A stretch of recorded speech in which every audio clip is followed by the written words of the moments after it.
Chẳng nè. Ông đã tập bay nhưng mà chan không rồi. Nước cho chan.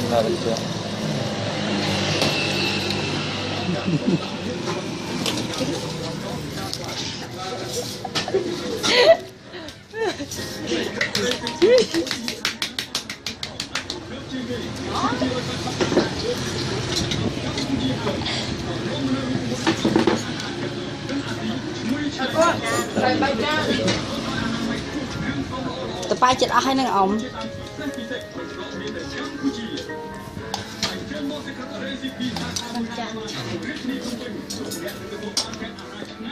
Đâu mà kịp không? Thấy ông Nhưng đặt đồ một tịch chứ. đã đâu tích nào.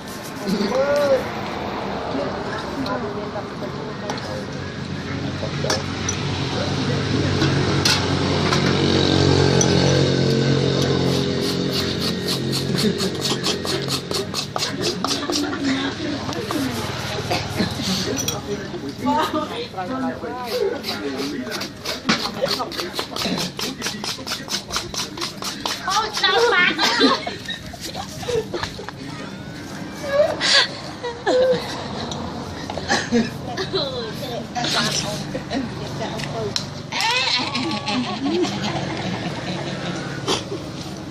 Quạt mụa từ